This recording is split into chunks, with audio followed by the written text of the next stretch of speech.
Good evening বন্ধুরা, আশা করি তোমরা প্রত্যেকে যে যেখান থেকে আমার ভিডিওটি দেখছো ঈশ্বরের আশীর্বাদে প্রত্যেকে খুবই ভালো আছো এবং সুস্থ আছো।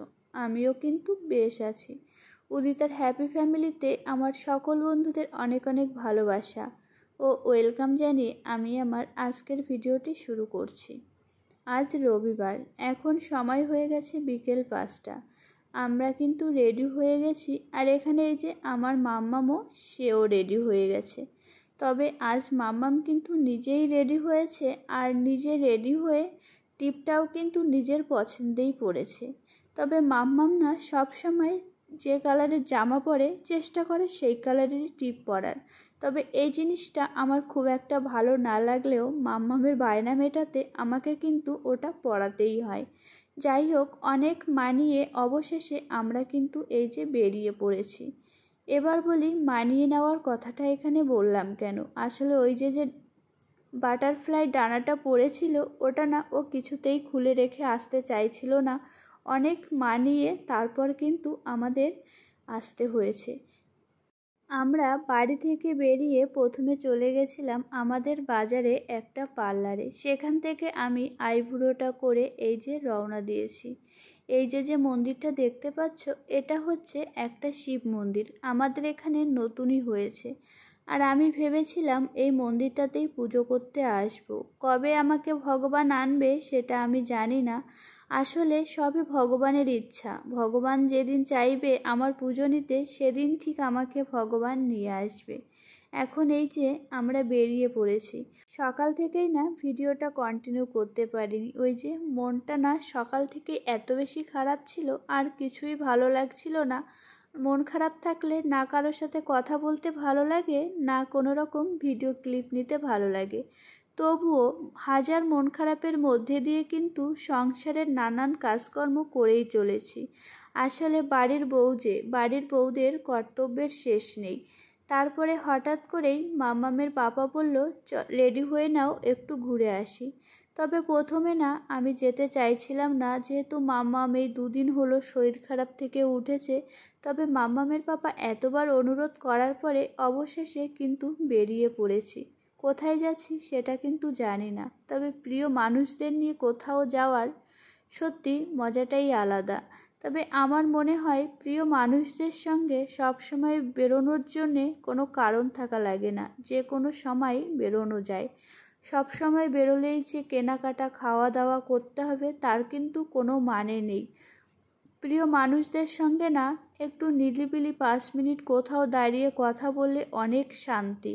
তাই তো প্রিয় মানুষ দুটোকে নিয়ে আমি চলে যাচ্ছি। এখন এই যে হাই রোড দিয়ে যাচ্ছি, আর আকাশটাকে দেখতে কিন্তু খুবই ভালো লাগছিল। আর আজকের ওয়েদারটা কিন্তু ঘুরতে যাওয়ার জন্যে একদম পারফেক্ট ছিল।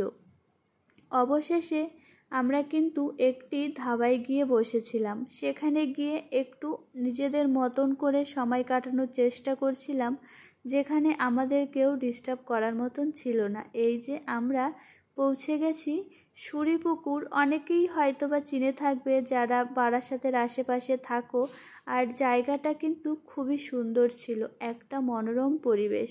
তবে এখানে না অনেক লোকজন ছিল। অনেক লোকজন থাকলেও না এখানে আমাদের পরিচিত কেউ ছিল না, বা আমাদের না ডিস্টার্ব করার মতন কেউ ছিল না। আর ওই খেলনাটা মাম্মাম বাজার থেকে কিনে এনেছিল। এটা হচ্ছে সুরিপুকুর বনলতা ক্যাফে। এই ক্যাফেটা কিন্তু খুব সুন্দর সাজানো গোছানো। তবে আমাদের না যেতে একটু লেট হয়ে গেছিলো, তাই অতটা ভালো করে তোমাদের সঙ্গে দেখাতে পারিনি। আর রাতের বেলা তো ভালো দেখানো সম্ভব হয় না। আর আকাশটাকে আজ না দেখতে খুবই সুন্দর লাগছিল। আর জায়গাটার নাম যেহেতু সুরিপুকুর, তাই পাশে কিন্তু রয়েছে খুব সুন্দর একটা পুকুর। তবে পুকুরটা কিন্তু অনেকটাই বড়। আর এখানে আমরা না দুপুরের খাওয়া দাওয়া করেই যেহেতু গিয়েছিলাম, তেমন কিছু খাওয়া দাওয়া করেছিলাম না। মামামের পাপা নিয়েছিল একটা গ্রিন টি, আর আমি নিয়েছিলাম একটা কফি। এটা খেয়েই না আমরা দুজনের সঙ্গে একটু কথা বলছিলাম। সাথে কিন্তু আমার মাম্মাম আবার একটু রাগও করেছিল। আসলে ওই যে আমরা দুজন ভিডিও করছি, ওকে নাকি আমরা ভিডিওতে তুলিনি সেটা ভেবে তার আবার একটু রাগও হয়েছিল। প্রত্যেকটা মানুষের জীবনেই কিন্তু একজন সঠিক জীবনসঙ্গী হওয়া খুবই প্রয়োজন। আর জীবনসঙ্গী যদি সঠিক হয় তাহলে কিন্তু আলাদা করে আর কোনো বন্ধুর প্রয়োজন হয় না। মাম্মামের বাবা কিন্তু খুবই ব্যস্ত একজন মানুষ, তবে হাজার ব্যস্ততার মধ্যেও কিন্তু সে আমাদের কখনো সময় দিতে ভোলে না। তাই তো আমাদের মন ভালো নেই, মন ভালো করার জন্যে হাজার ব্যস্ততার মধ্যে আমাদের নিয়ে কিন্তু সে বেরিয়ে পড়েছিল। কোথায় আমরা যাব সেটা কিন্তু কেউই জানতাম না। আসলে প্রিয় মানুষদের সঙ্গে বেরোনোর জন্যে না নির্দিষ্ট কোনো সময় হয় না, নির্দিষ্ট কোনো স্থান হয় না। প্রিয় মানুষদের নিয়ে যেখানেই যাওয়া হয় সেই জায়গাটাই কিন্তু। আর আমরা না চা খাচ্ছিলাম আর মাম্মাম বসেছিল। আসলে মাম্মামের জন্যে 1 প্লেট মোমো অর্ডার করা হয়েছিল। মোমোটা আসতে না অনেকটাই লেট করেছিল। অবশেষে মাম্মাম মোমোটা পেয়ে কিন্তু ভীষণ খুশি হয়েছিল। তবে মাম্মাম না আজ খুব সুন্দর একটা খেলনাও কিনেছিল। তবে দিন যত যাচ্ছে কত যেন সুন্দর সুন্দর জিনিস উঠছে, জিনিসগুলো না খুবই ভালো লাগে।